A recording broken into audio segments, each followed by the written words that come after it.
everybody, it's Zach. Welcome back to the Heroverse. And guys, we were back yet again with another episode spoiler review of X-Men 97. Super excited to get into this.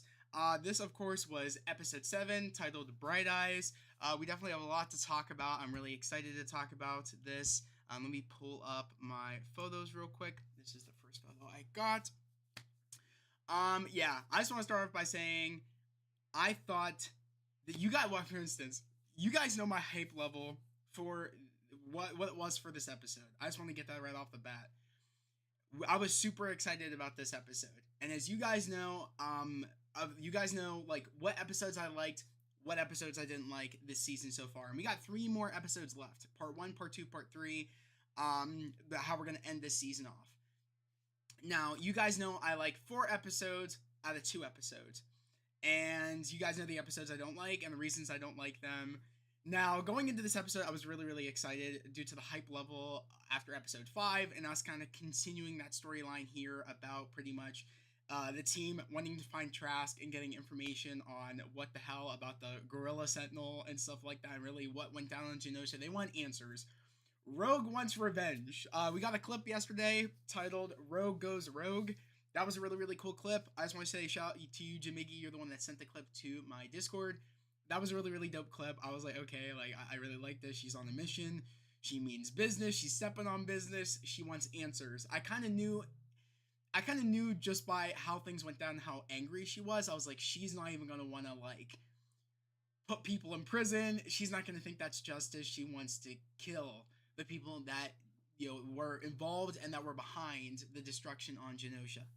I knew that going into this episode. Now, I do got to admit, I did not really love this episode. I'm going to say that right off the bat. I didn't really love this episode. I thought it was an okay episode, which really annoys me and it kind of upsets me because I had so much hype level going in for this episode.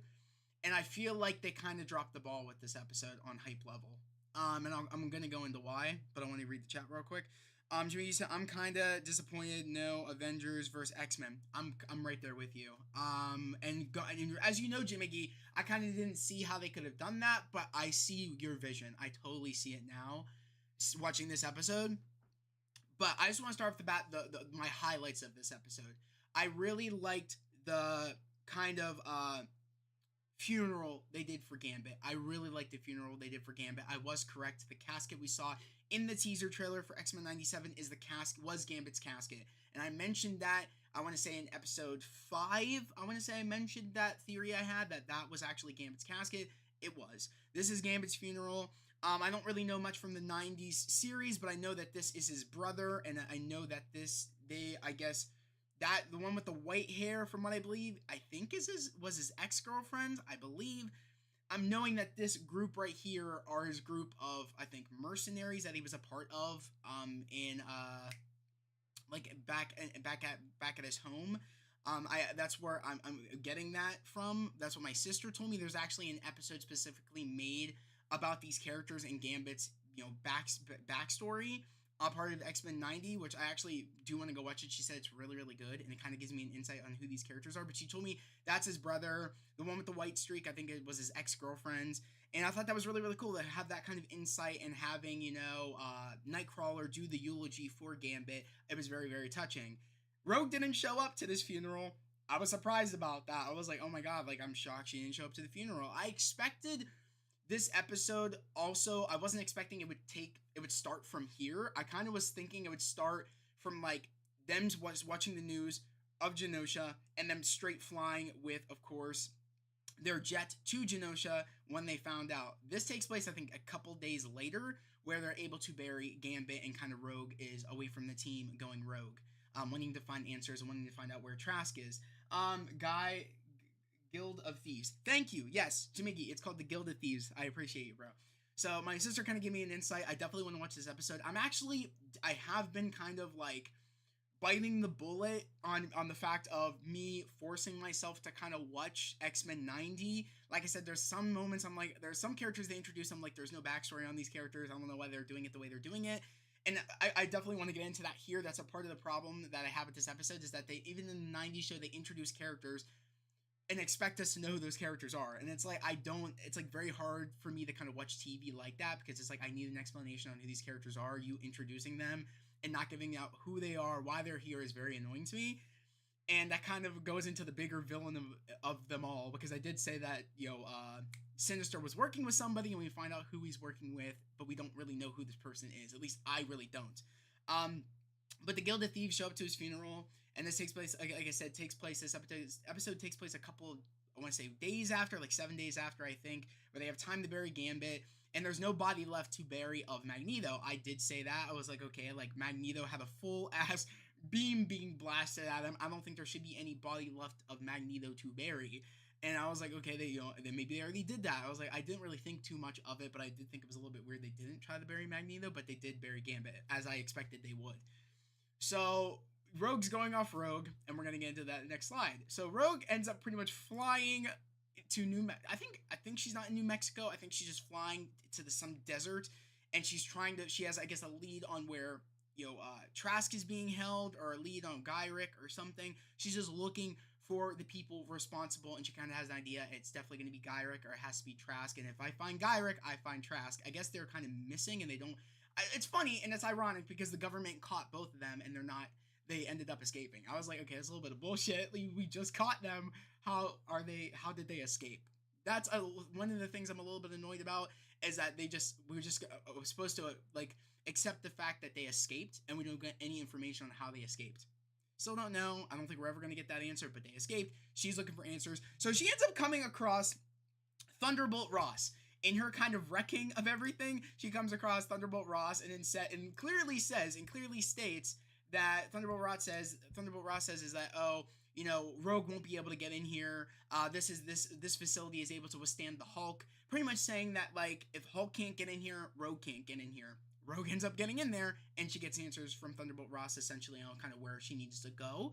And she ends up going to New Mexico, ends up finding Gyrick.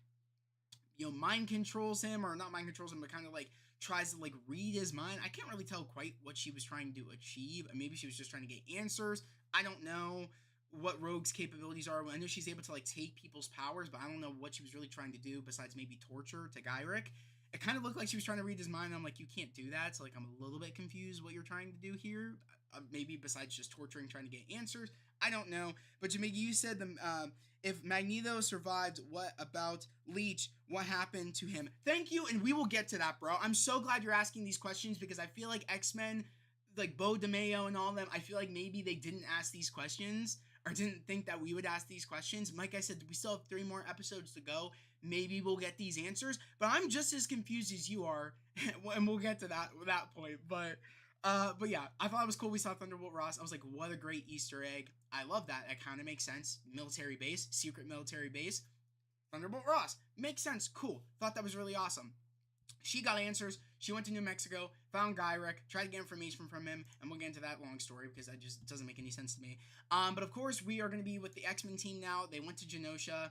I'm shocked that they're going to Genosha now, and they didn't go before when they found out. It's like this is the first time they're there. Didn't make sense to me, but I was like, all right. I was like, I guess. I mean, how did you get Gambit's body, and how did you do all this if you didn't go to Genosha before? There's just questions I have. I'm like, you guys are not giving us the questions I think we all deserve, and we're all wondering, when does all this take place? How did you get Gambit's body and bury it if you didn't go there? What the hell's happening? Why didn't you go there when you found out there was destruction to begin with? Doesn't make sense. She was trying to absorb his memory. Okay, thank you, Jamigi. I was wondering what the hell she was trying to do. I was like, what are you trying to do? Thank you, I appreciate you, bro. But we're here on Genosha, and the reporter shows up. This reporter shows up, and apparently in the comics they do date. I did find that out watching someone's theory video and kind of breaking down episode 7. They apparently date in the comic books, and I do see a lot of attraction between both of them. I do see the chemistry, but I'm sorry, she just seems like she just asked the most crappiest questions, and questions I feel like is like she's trying to like, I don't know, it's like I see she wants to help, but like the questions she asked are kind of like she's trying to get at mutants. It's like she's trying to go against me. It's like she's not asking the right questions. It's like, I understand she seems like a nice lady, but it's like she asked the most shittiest questions. And it's like, why are you showing up with a news camera to this destruction and this massacre? Who invited you? Like, I asked that question. I'm like, this lady, because she didn't make the first best impression when she showed up in episode 5, trying to make the humans seem, normal and kind of seem, equal. I was like, you're not really doing a good job here. She shows up here. I already like dismissed it. I was like, lady, you can't be here. Like, this is messed up. You're showing her with a camera crew, wanting to kind of see the destruction, or showing people when it's like the humans don't even see the mutants as equal, and the humans don't even care about what really went down on Genosha. They're scared. The humans are scared, and essentially the president doesn't want any more workings with the X-Men, because it feels like he wants to take the sides of, like, politics. Like, the civilian humans are scared. We can't really take your side. We can't really help you, have people go over there to help you dig for bodies. They're scared. They really, like, I have to take the side of politics. And pretty much Scott's upset about that, as he rightfully so, because the humans are scared. And it's like what is it? You want us to kind of make it where, like, you want to make it where, like, you want us to act like, oh, like, we're just like you, and it's like, we're not just like you. And it's like, us making it sound like we're just like you isn't helping the problem, because humans will always be scared. So Scott's just tired of it. I'm tired of it, because it's like a mass murder went down and humans are scared.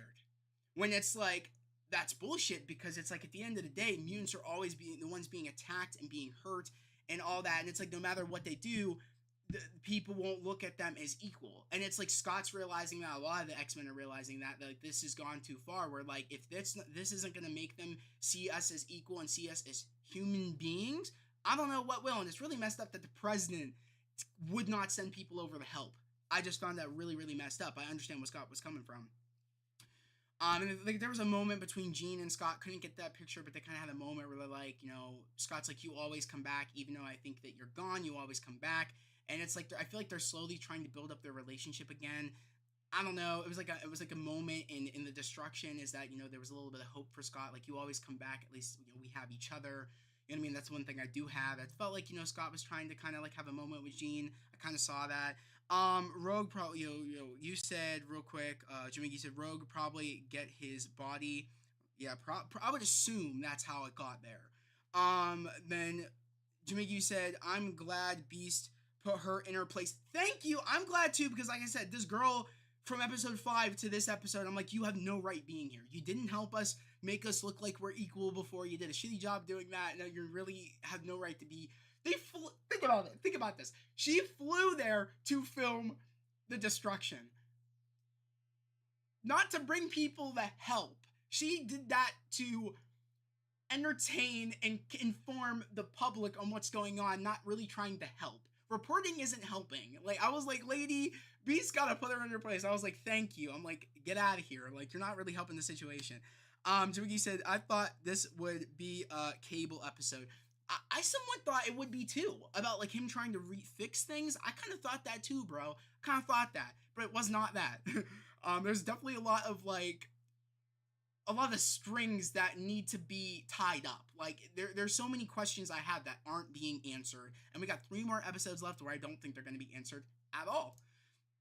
Now we're going to get on this topic. Okay, so we saw that. Okay, I gotta go back. I hit the off button. Okay, so we gotta talk about this, because this was the episode 7, or this was a promo. I don't even think it was for episode 7. We did not know when Cap would show up, but when we saw this promo, we all thought that either A, Jamiki, you thought, oh my god, this could be an Avengers versus, X-Men. Maybe they're leading towards that, because, what happened on Genosha, people are going to kind of take sides. People might want to go after people and kill them. That might, make the government get the Avengers involved to defend. There might just be a whole ass war going on, and there might be Avengers versus X-Men. You thought that? I thought, okay, like, maybe they're going to Cap to ask for help.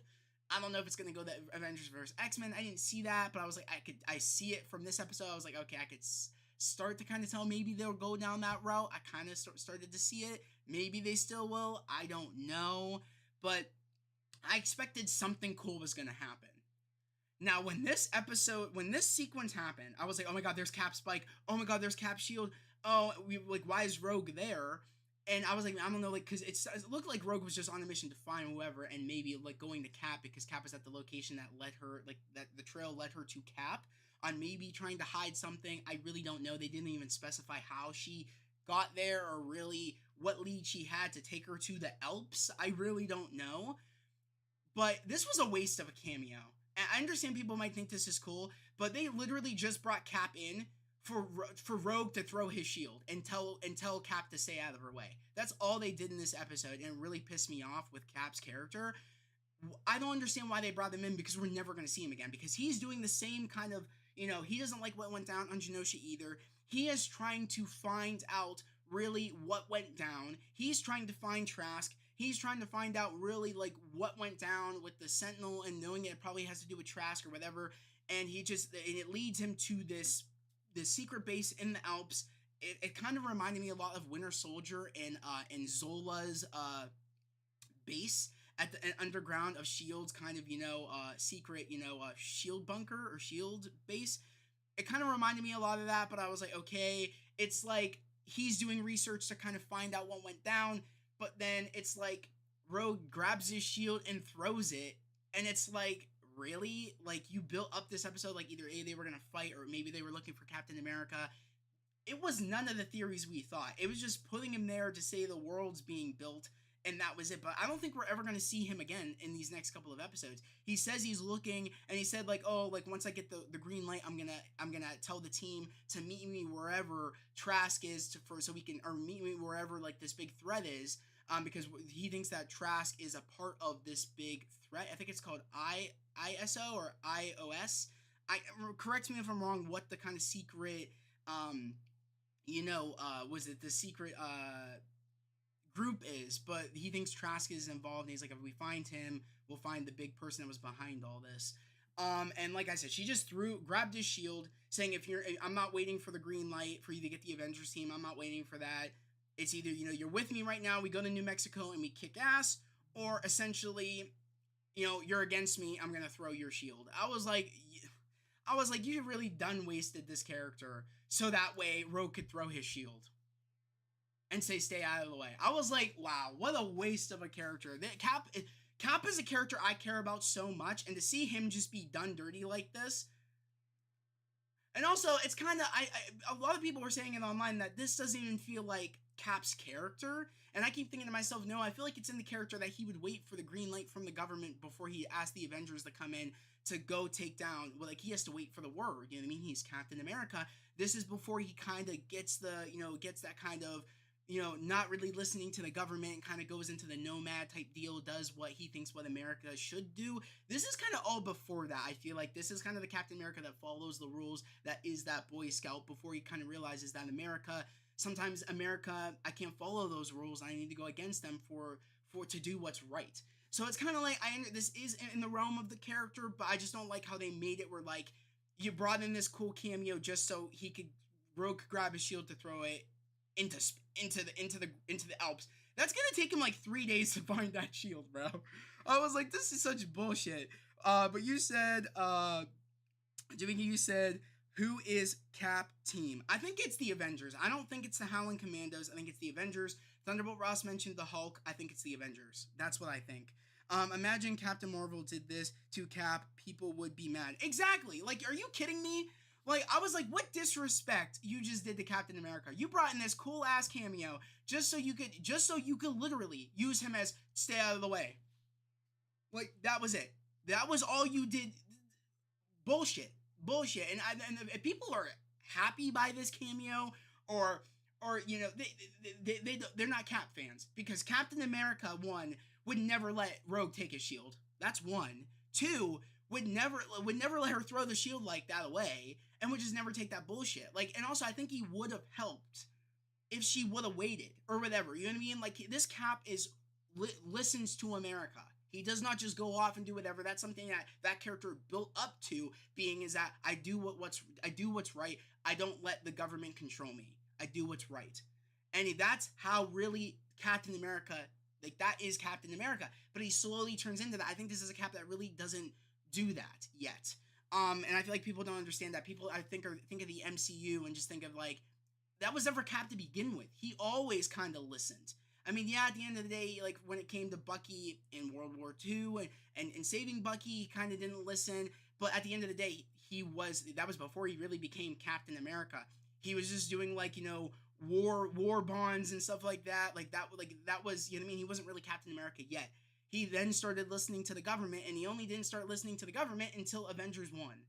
You see what I'm saying? People are taking what they know about the MCU and thinking this isn't how Cap should act. I'm like, no, this is how he acts around this time. He doesn't yet become his own man of doing what's right until later. People don't understand that because they're so focused on what they know about the MCU. Don't worry, Iron Man. You said, imagine Captain Marvel would do that, and they said, don't worry, Iron Man would get the shield. I hope so, because that shield that's gonna take Cap like 3 days to find. She sent that shit so far into the Alps. It's gonna take my sister made a joke saying that's how Bro got frozen again, and got to be in the main present day, is because he went to go look for the shield that Rogue threw. That's actually really, really funny, but I wasn't laughing. I was like, that's messed up. I'm like, the disrespect they did to this character. I'm like, you brought him in as a dumb cameo. I'm like, I don't even care. I'd rather have Captain America help the X-Men. Something. Like, I feel like they just put him in just for Rogue to say, stay out of the way and throw his shield. But I don't want to harp on it too long. I just thought this was a dumb cameo and a waste of a good character that we're probably never going to see again in this fight of his research to find out who's behind things. Now look, if they do where he does get the green light from the government and he does end up going to help, cool. Or maybe that's the moment where he becomes that dude that just says, I'm not going to wait for the government to tell me to give me the green light. I'm going to do it now. And he becomes that man, the Captain America soldier that we all know and love. You know what I mean? That he does, because that's character development for his character. Is he did listen to the government until he got to modern day, and then he stopped because he realized that it's changed. Times have changed. I need to do what I think is right. I can't wait for the green light. He becomes that. And I think that this could be the moment where maybe Beau DeMayo is cooking, and maybe he does get the green light, or maybe he doesn't. He says, screw it, I need to go help the X-Men. They're in dire need of help. Let's and maybe we have Avengers and X-Men fighting against Sentinels, fighting against Shaw or whatever. Like maybe we can have that go down. Or Bastion or whatever the bro's name is that we end up finding out that I need answers on about that villain. But of course, this person, I didn't know who this was. I only found out after the fact that this is Bastion. I have no clue who Bastion is. I do think that's a problem. They just say I knew right away when we saw this character. I'm like, this is probably the character that worked with Forge, that was on the picture with Forge, that had he had it like kind of like bent where we wouldn't see the dude's face and we kind of wondered who that dude was. This is Bastion. I think he's a cyborg, and apparently from what I understand he was Nimrod. That was his name, I think, before. Like, was his name Bastion before, or was his name Nimrod and he became Bastion? I don't know, but from what I'm understanding, he's like a cybernetic cyborg. That's what I understand. I could be wrong. Let me know. You said, I'm surprised Cap didn't get mad at her. Exactly. Dude, Cap did get mad at her. You saw the facial expression he made when she threw that shield. He's pissed. I'm pissed. That's the one thing I'm just so annoyed that they wasted that cool character just to use him as, oh, stay out of my way. Disrespect and throw his shield. Like, are you kidding me? It's not like he's saying he doesn't want to help. You're just going to do that? And I was like, and I know that they're doing this just to build up how Rogue's not tolerating bullshit, but it's like, don't use him as a character to do that. Just don't do it. We already see she's not tolerating bullshit. Don't use Captain America for a dumb way to say Rogue's not messing around. Like, no. Like, come on, bro. You will know him in the next 3 episodes. I hope so, because I need a backstory on this character, Bastion. If they just make it where, like, oh, where we just don't get any backstory at all, and we just know that he's connected to Forge, and we know he's bad, it's like, no, I need a backstory episode on this dude's reasonings, who he is, how long he's been doing this plan. I need answers, because I'm sorry, if we end it where we don't get any answers about him and I'm just supposed to care, is insane. Because if I'm being honest, I would have preferred Sinister working with Apocalypse, hence the futuristic knowledge that Sinister has could make sense through Apocalypse. Now, the fact of it is that I don't know how Bastion knows about future technology, how he got the future technology. I don't know. Those are gaps that they need to fill in these next 3 episodes, because it's like, I'm sorry, I would have preferred Apocalypse, because I know Apocalypse, I know his capability, I know it would have shocked me if he was working with Sinister. I think they've had dealings in the comics before, Sinister and Apocalypse. I just would have preferred that. I don't know who this character is where I care. Like me and my sister were like, who the hell is this? Like, at first we're like, is this supposed to be Sebastian Shaw? I was like, bro, die. Who is this dude? Because Bastion and Sebastian Shaw kind of sound the same a little bit, and I was like, are they trying to say bro survived? And like, what? I was like, that doesn't make any sense because we saw his dead body. But this is a totally different character I've never heard of. But you said, Drake, you said Nimrod is how he got the technology. Okay, well, that kind of fills in the gaps. I appreciate you, bro. That's how he got some of the technology. Okay. All right, Nimrod is how he got the technology. Isn't Nimrod him? Or did like he fuse himself with that? Like I'm confused on that. Let me know. Like I know Nimrod was from the '90s show. He's made an appearance. He's in the promo of the show. I don't know who that Nimrod is. Is it him? Was it a cyborg that he fused himself with and became a cyborg? Who is it? Who is Nimrod? I'm assuming he's a robot, and then like Bastion used it to form with himself, and he became a cyborg. Is that really who, like, how, you know what I mean? And how he knows about the futuristic technology is through that futuristic Nimrod, robot? Like, let me know. But I did not know who this was. I was like, all I know is he's choking out Gyrick. I was like, clearly this is the dude in the shadows. Did not know. Now, this was really, really cool. I will admit this. This was really, really cool. Because Trask asked the X-Men to meet him in Madripoor to kind of get an insight on really what's going on and how like he was forced to do these things to help out Sinister and help out somebody else that he really didn't name over the phone. He's like, I need you guys to trust me. I was not behind this. Yes, I built the Sentinels. Yes, I did do that, but I did not do this. I did not intend my Sentinels to become like this and do this. So he kind of like, in a way, I don't feel bad for Trask at all, but I was like, wow, like I don't think because we saw from the previous episode when Sinister was running after him trying to hunt him down, it's like he didn't intend his Sentinels to be doing that. I don't even think he wanted the Sentinels to do what they did on Genosha. I think he just wanted to get the Sentinels probably like away from other humans, but I don't think he wanted to do that. Or to that extent where it's taking out other people and stuff like that. I don't, because that's what it seems like he didn't want to happen. Still think Trask is a piece of shit because he created the Sentinels and he did all this to begin with. But it got to more of an extent where it's now, I don't think he intended for his Sentinels to be used the way that they're being used. To this extreme. So they go to Madripoor, they meet up with Trask. Rogue gets his hand. He's getting ready to commit. He's getting ready to jump off the building, saying, "I did not mean my Sentinels to be doing this. I don't want to be a part of this next. I don't want to be a part of this future. That's probably the best term of what my Sentinels are capable of. That's not what I meant for them to do. I don't want to be a part of this future. I don't want to be a part of this. Of these murders. I don't want the blood to be on my hands." And bro's about to like jump off this building. Rogue gets him, but Rogue just lets him die. Rogue just drops him. And I was like, wow, you actually killed bro. I was like, she's really not messing around. Now, when Morph said, is this really what we do? Because Wolverine was like, we were all thinking it, like, of dropping him off. Like, we were all thinking it. And I'm thinking this is when the team is starting to divide. I was like, it should have happened earlier. It should have, because I'm going to go into how this episode, I thought, things should have played out. I think it would have been better. What I'm about to kind of give. But we kind of see, and when Morph is telling you too that is this what we do now? Is this what the X-Men team do now? Kill people?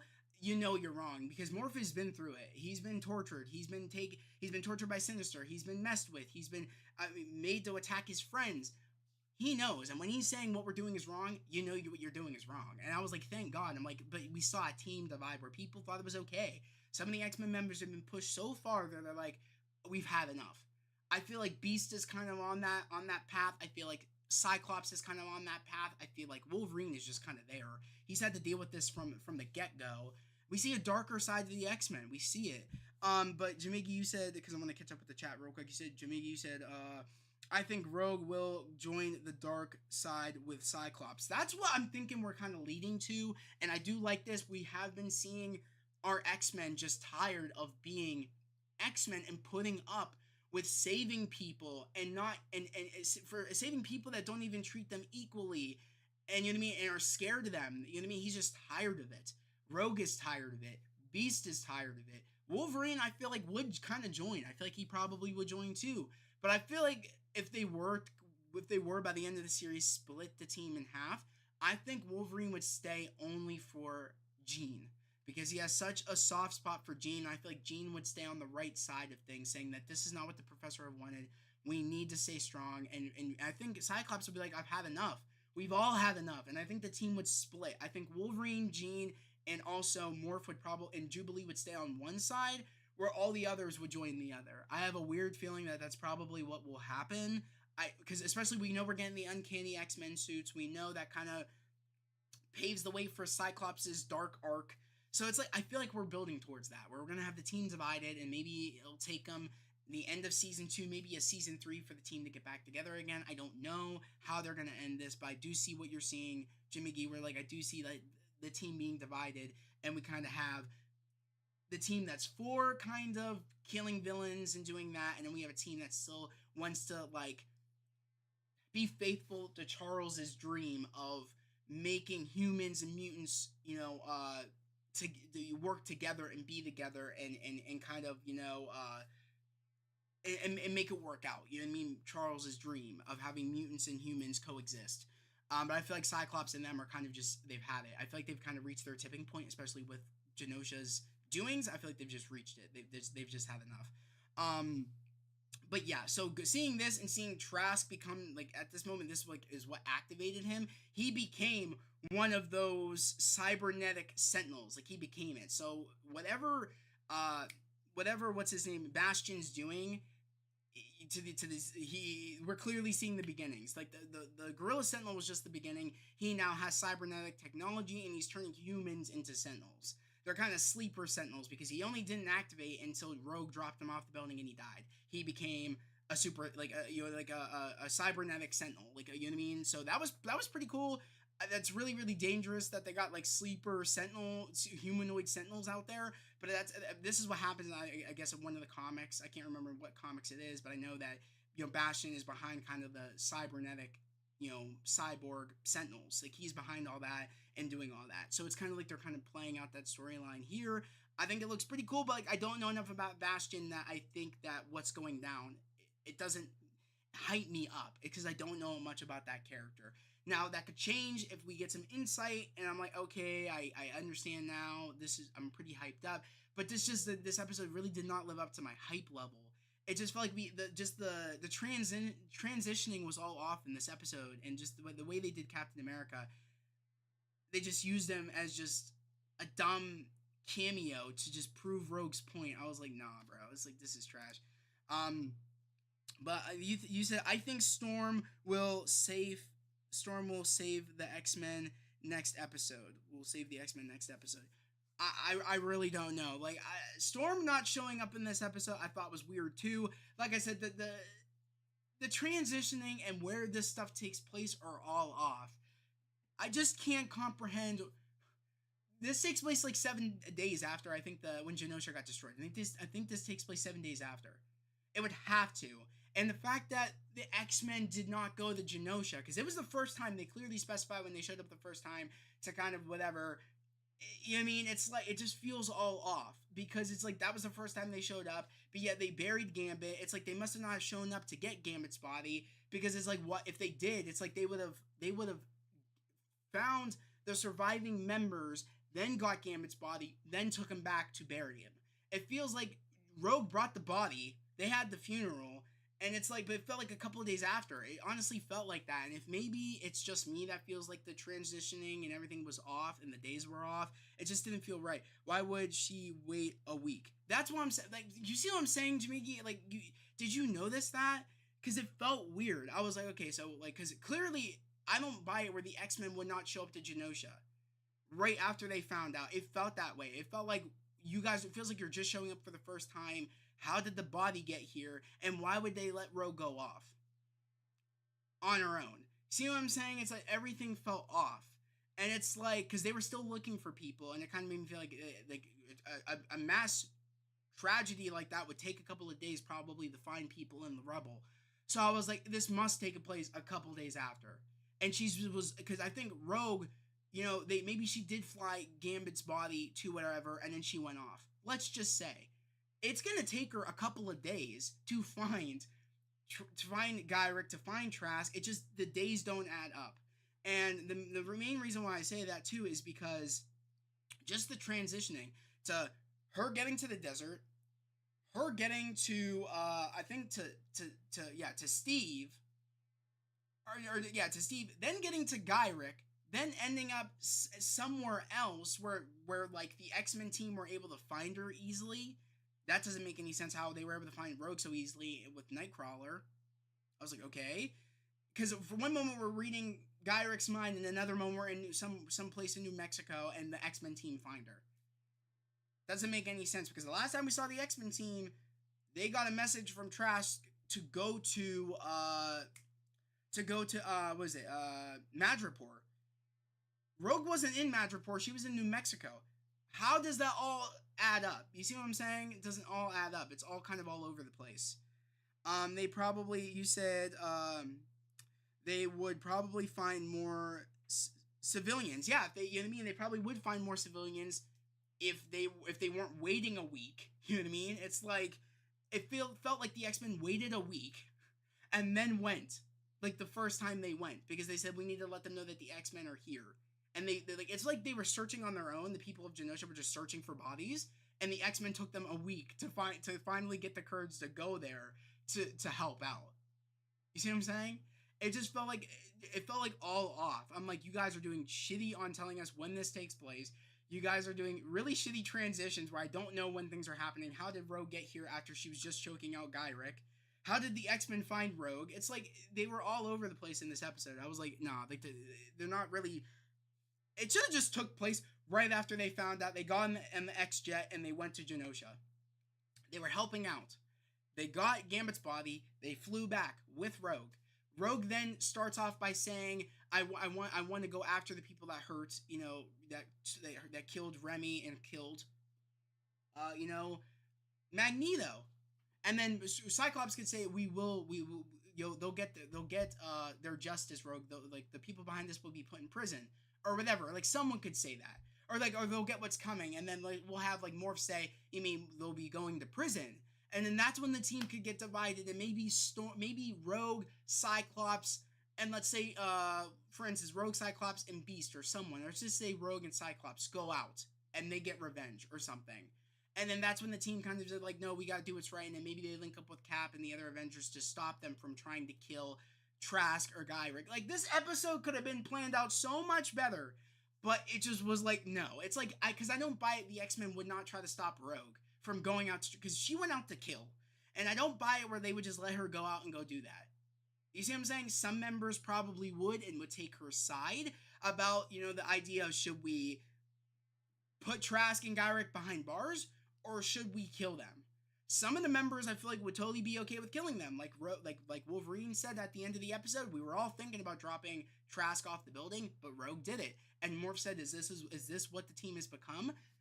It was planned there from the beginning of what we've been building up, but they should have done it. The episode should have took place right after episode 5. That's what should have happened. Time should not have felt like it flew past. Weeks should not have felt like they went by. It should have took place right where they found out that Genosha was attacked. But they didn't do that. And this has to take a couple of days after, at least 2 days after. It feels like that. It does not feel like a continuation of right after they found out. It doesn't. There's nothing that feels like it took place right after. It just doesn't. I don't know if I'm the only one. My sister even felt that way. It feels like a couple of days after, and it's not in X-Men character that they would have waited so long to go to Genosha, because when they showed up, that was the first time they showed up.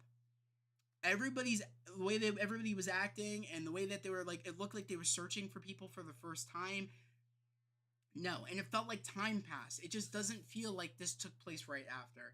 And that's one of my biggest complaints, is that the transitioning and the time of when all this stuff took place is all off. Along with I just feel like a better story could have been here if they made the episode start a different way. And I think it's them going to Genosha, them finding Rogue, them going to help, and then we cut to like a day later, 2 days later, they're burying Remy. And then that's when, Rogue is like, I want to go out and I want to go kill. And then some of the X-Men are like, that's not what we do. And some of them are maybe like, that's what we should do. It splits the team. The team is a little short-handed. They go to look for Cap. They go to look for the Avengers for help. Because they're going to need help. Especially because they might be a little outnumbered. And it's like, we don't want to fight, but we can't let you guys go kill Trask. And we can't let you guys go kill Gyrick. That could have been an easy setup for like X-Men versus Avengers. If they really wanted to do that, that could have been an easy way to do it. While also having the big bad guy, which of course is Bastion. And it could be once they realize that who's really behind everything, that's when they team up together to do things the right way, to take down Bastion. And that they could have done this better. Simple as that. I feel like I'm saying that, but they could have done it better. I never seen Magneto so scared. Yeah, onto this sequence. Magneto's alive. Bullshit. Because I told my sister, how the hell is he alive? The Sentinel said he was dead. How is bro alive? And if he is alive, I expect Leech to be alive. Because there's no way that he only survived and Leech and all of them are dead. Because Leech was in there along with some other mutant was in there. He was protecting a group of mutants in that force field of his. That I don't buy it where Leech is dead and he survived. I don't buy any of that. And I want answers because we don't know how he survived. He must have gotten portaled out of there or something. I don't know. I need backstory. I need to know how he survived. I need to know where Leech is. I don't buy it if they're going to say Leech died and he survived. I don't buy it. It's just as simple as that. It's just poor writing. And I'm not going to let it slide. I would do this with any other show, but like I feel like this episode just did not live up to the hype. It ruined Cap. Like they wasted Cap as a cameo. We're never going to see him again. They just put him in for Rogue to throw his shield. This undermines the sacrifice that Magneto did, him being alive. Now, I kind of understand this better happen if he's going to be alive. I want this to happen, and I'll go into that in a minute. But I'm going to read what you said real quick to me. You said, Leech drain his powers. Maybe Bastion kill them. I don't know. Maybe Bastion killed them. I want an explanation. I don't want to just leave it up to he said, she said of our memories of like, oh, we just gotta fill in the gaps ourselves. That's shitty television when you gotta fill in the gaps. There's some things you can and you just assume, but I'm not assuming this. I want answers. Simple as that. I just want answers. What Bastion did, because if Magneto's alive, Leech and them are alive. And I want it to be explained. I also want a backstory on him, maybe leading up to his plan. Maybe this was all a plan to capture My sister said this was all a plan just to capture Magneto, so that way, because as we clearly specified, to take out his cyborgs, you need futuristic, kind of magnetized pulses to take out his cyborgs. And Magneto is the master of magnetism, so maybe they wanted to turn him into a cyborg. I came up with the turning him into a cyborg, like a cybernetic sentinel. I think that's what they're going to turn him into. And apparently, from what I know from the comics, he actually does, the consciousness of Charles Xavier and also Magneto make this big kind of like sentinel sort of like, I forget the name of it, kind of like a cybernetic, I can't remember, Magneto, like a cybernetic Magneto. Apparently that does happen in the comics. So I think that's what they're trying to build up towards here. Onslaught, yes, thank you, Jamigi. I had it on the tip of my tongue. I did not remember the name. But Onslaught, I think they're building up to Onslaught. I'm kind of agreeing with what my sister said, that this might have been Bastion's plan all along, is that knowing that magnetism,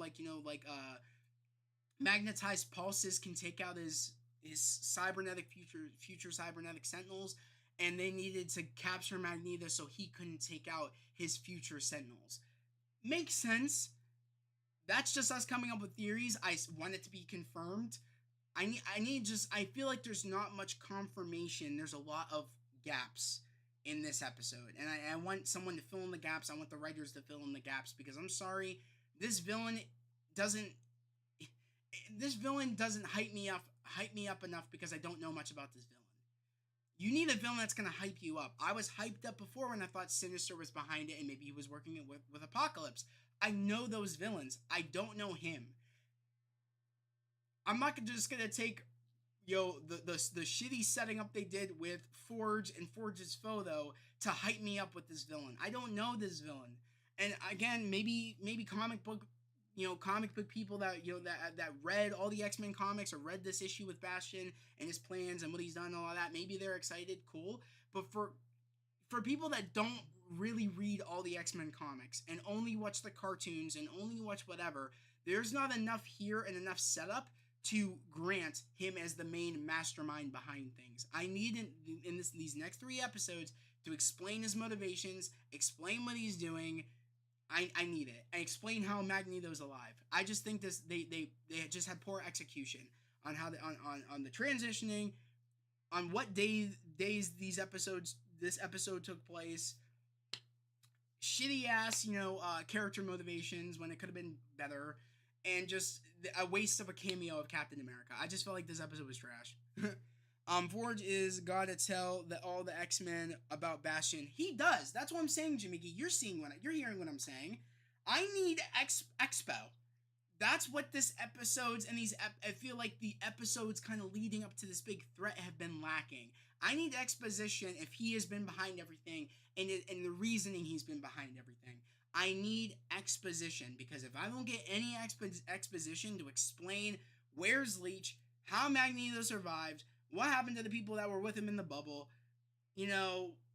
why, Cap better come back, because if they just really brought him in to have Rogue say, stay out of my way, I'm going to be real pissed. Cap better come back in these next 3 episodes with this team, or I'm going to be so furious that they just did that just to, downplay him. And they little boyed him in this episode. They said, Rogue little boyed him, and I don't like that. I love Rogue, but I don't like how they did that to Captain America. I love Captain America too much that I'm not going to let that slide. He said he was doing research to find out who's behind things just as much as Rogue is. I expect him to come back in these next episodes. If he doesn't come back, Beau DeMayo, you effed up. Simple as that. You effed up. Because I love, you guys know I love the past episodes 1, 2, 3, and 5. I love those episodes. Episodes 4 and 6 could care less for those episodes. Those will not be episodes I would rewatch. This episode would not rewatch this. I just don't think it lived up to the hype of how we left things in episode 5. And I'm going to stand by that. I've been paying attention. I know how writings really should be. And I'm telling you that this was just spotty writing. And just things didn't make sense on how things were going. I just felt like you could have done this episode a lot better.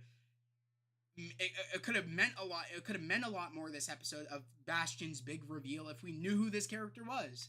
I don't know who this character was. And that's when I feel like if you don't read the comics, you might not know what's going on. I feel like that's what it kind of feels like.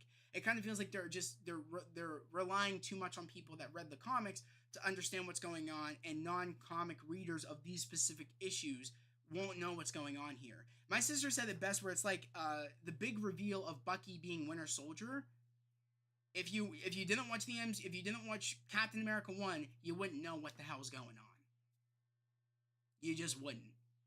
Until Cap did some expo and you're like, oh, that's Cap's, but that reveal wouldn't have meant as much if we didn't watch Captain America 1. You see what I'm saying? It's like, yeah, I need expo. Simple as that.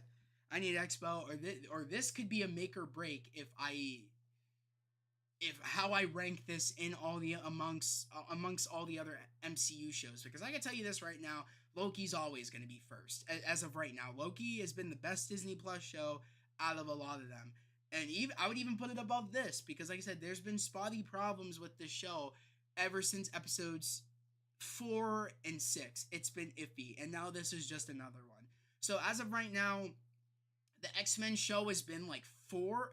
Yeah, right. So it's 1, 2, 3, 4. 4 out of 3 for me. It's been 4 out of 3. I don't know what it's been like for you guys, or how you would rank the episodes, but it's been 4 out of 3. Now, we're going to get into ranking the episodes real quick. We're going to actually jump on the Disney Plus. I'm going to rank them. I'm actually going to turn off my screen real quick so I can get on the Disney Plus. Nope, that's not how you do it. No, that's my camera. Okay, we got to do this. Okay, cool. All right, we're going to go on to Disney Plus real quick, and we're going to do this ranking of the episodes. That's how we're going to end this off. I want to hear your guys' last minute thoughts. I want to hear your ranking of how you rank the episode so far of X-Men 97. like I said, I was really excited for this episode. It just did not. It just it just didn't live up to what I expected it was going to be. And I don't even want to hear from some people it's my expectation that screwed me over. It's like, no, it's shitty writing, and it's like terrible exposition on leading up to a villain and you not giving any expo about the villain, or also not you if you can't know what day it is, that's bad. When you can't even know what day it is when things take place, crappy transitioning, it just all boils down to that. A waste of a cameo. Yeah. Use the episodes 5, 1, 2, 7, 3, 6, 4. I think mine might be relatively accurate to yours, Jimmy. Which we're about to tell right here. Yeah, because I would put episodes 5 as number 1, 5 as 1, then I would say 1 as my second, 2, then I would say 3, then I would say probably, I don't know, I'm going to say episode 6, then 4, then 7. I hate to say it, but this might be the one I just don't like the most. I'm shocked I'm saying this, but this one might be the one I don't like the most. I'm gonna be honest. I never thought I'd say that. I really hope so, Jamigi. Like I said, bro, if they would have done some XP on who this character was a lot sooner, and maybe didn't waste time with, like, because I don't know. I feel like with Forge and Storm and how they cut, maybe they shouldn't have cut that episode in half. But actually, better yet, they needed more episodes. They needed more episodes, because I think Storm's and Forge's episodes should have been separate, or maybe one about Storm getting her powers back, and another episode about Forge and his backstory or something. I don't know. I just felt like they needed more episodes than 10 episodes. I feel like that was their downfall, was only having 10 episodes here, because I feel like between episodes 4 and episode 6, they should not have been split in half. I felt like Rogue's episode could have been a little bit more of team building with the team. The team was already so divided beforehand, before episode 4, where they really could have used the team building episode with Rogue and her birthday, and I feel like there could have been a great story there. I think Storm getting her powers back should have been a completely different episode. Maybe that could have been on episode 5. And then maybe episode 6 is when episode 5 stuff could have went down, where like she didn't make it back in time, and maybe Storm feels guilty about that, not making it back in time when she got her powers, and things went to shit in episode 6, because it would have been episode 6 where that would have went down. And then episode 7 could have been when, I don't even know, maybe episode 7 could have been where everybody comes back. And that's when, Rogue wants to get revenge, and some of the X-Men want to do whatever. I don't know. Things could have been different. I'd say episode 7 is my least favorite. And like I said, probably episode 4 is before episode 7. So I would rank episodes 5, 1, 2, episodes 5, episode 1, episode 2, episode 3. Then I would say episode 6, 4, and then episode 7. So that's how I'd rank it. 7's my least favorite. Yeah, that's how I'm ranking it. But we shall see in the next 3 episodes if they give us some expo on Bastion, if they give us an insight on how Magneto is alive. Still don't think should be alive, because it just undoes all the heroic shit he's been doing and all the character development he's been doing. I just think it's a waste. I think they should have kept him dead until, like, Cable or Bishop did some time shenanigans and brought them back. I don't know. I just felt like they're just going a route I don't like. Maybe, I don't know. I just didn't like this episode at all. I haven't been liking episodes 3, 4, and now 7. And I'm just annoyed, because this should have been the episode where it really should have did a really great job, and it's just like, no, this episode was just bad. Like I said, there was moments I loved Gambit's memorial. Other than that, that's probably the only thing I liked about this episode, was Gambit's memorial. I just thought they did that very, very well. I just thought they did him justice in his memorial service. I thought it was great. Other than that, guys, that was my spoiler review on episode 7 of X-Men 97. We will be back here, of course, next Wednesday for part 1, which is titled, I think it's called, I gotta check this title out. I totally forget the title of like the next episode of X-Men. But it's a 3-parter, and it's called...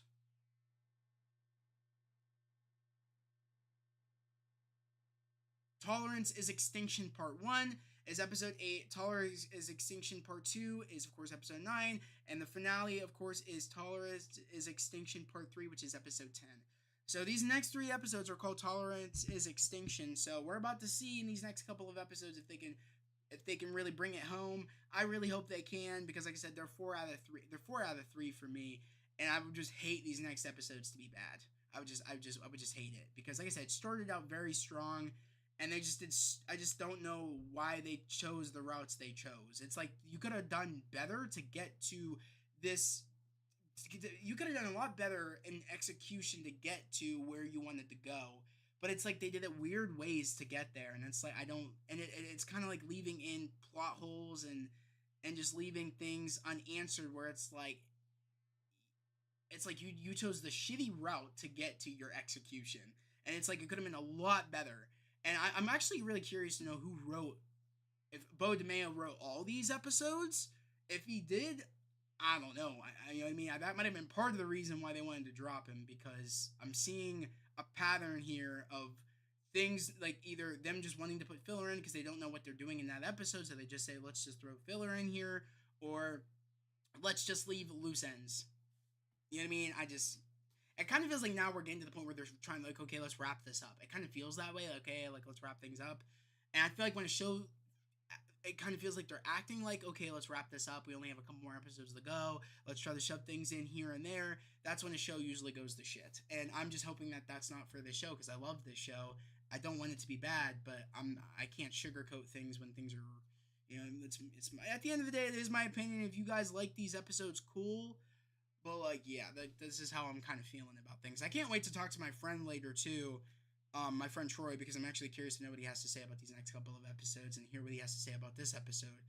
But, guys, tomorrow I'm seeing Spider-Man 2. Super excited about that tomorrow. I'm going to be seeing it for the first time in theaters. Can't wait. I actually hung up my Spider-Man 1 poster with my ticket stub, so I think that's, like, really, really cool that I got to do that. And I'm really excited tomorrow to see Spider-Man 2, because Spider-Man 2 is my favorite out of the Sam Raimi Spider-Man movies. Can't wait. Can't wait to get that poster tomorrow. I've yet to decide if I'm going to wear my Spider-Man suit tomorrow.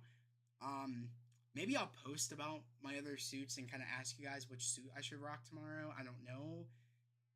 If, you know, I mean, actually, maybe that's what I'll do, because I kind of want to wear a suit tomorrow. I don't think it'll be my symbiote suit. I'm kind of saving that for Spider-Man 3, but I have a couple of other suits.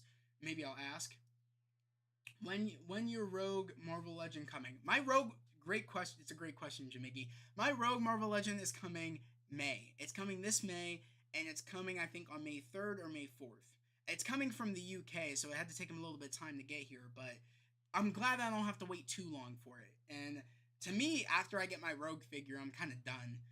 Besides Morph, that's like the only really one I really want left, and Morph hasn't come yet out in the wave yet in waves 1 and 2. So I'm waiting for a Morph to come out in a wave 3 or a wave 4, because the next ones I'd really would actually collect are Morph and also Jubilee. Like, those are the last 2 I think I'd get before I would get like Bishop or before I would get Cable. I just don't care for those characters as much. I just feel like I'd get like Jubilee before I'd get like Bishop, and before I would get Cable. Cable is coming next month.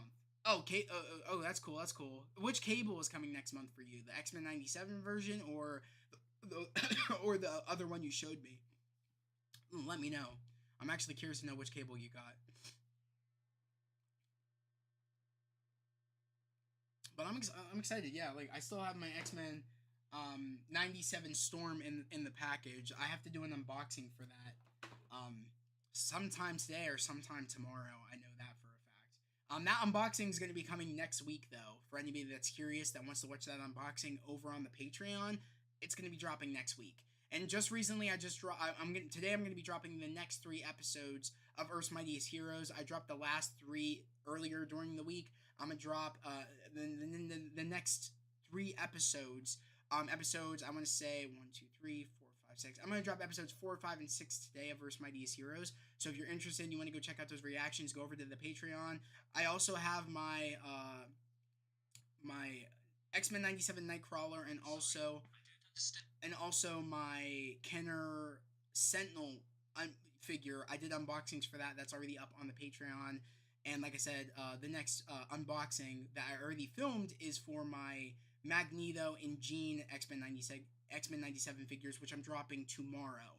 So that video is going to be dropping tomorrow. I already filmed it. It's going to be dropping tomorrow. And then, of course, today, the next 3 episodes of Earth's Mightiest Heroes will be dropping today. So, if you guys are interested in that content, link in the description takes you straight to my Patreon. It's only $10 a month for that content, for the figures, and also for the for the figure unboxings, and also it comes with reactions and cosplay content. The $5 tier comes with my reaction content, and specifically just my reaction content. But you get cosplay, figure, and also reactions for the $10 tier. So definitely go check that out if you guys are interested. The Bastion figure would be cool. A Bastion figure would be cool only if I know more about this character and I care about him. As of right now, I don't care about that character. I know nothing about that character to care. See what I'm saying? Like, I cared that Sinister was behind everything, and possibly Apocalypse. Since it's no longer Sinister was behind everything, it's actually Bastion, I don't care because I don't know anything about this character. I just don't. He looks like a goon. I can't take him serious. I'm like, you seem threatening, I guess, but I don't know enough to care about you as a villain. You see what I'm saying? You got to learn more about the villain before you care about the villain. That's how it goes. You just don't allude to a villain, and there's already a main villain you're already like putting in your forefront of the show, which is Sinister. And also the knowledge we know about Apocalypse, but you don't use any of that. You make it where it's a character we don't even know. That's ass. But, it is what it is, though. I'm surprised no power accessories for Jean and Magneto. I know, that is weird. I might get some accessories down the line. I don't know. As of right now, I've kind of just been chilling with it, but I think I'm going to get some accessories down the line. But guys, again, that was my spoiler review for episode 7 of X-Men 97. We will be back here next week for part 1 of Tolerance's Extinction of episode 8. But without further ado, guys, that was the stream. Hope everybody has a great day, a safe day, and I'll catch you guys next time. Peace.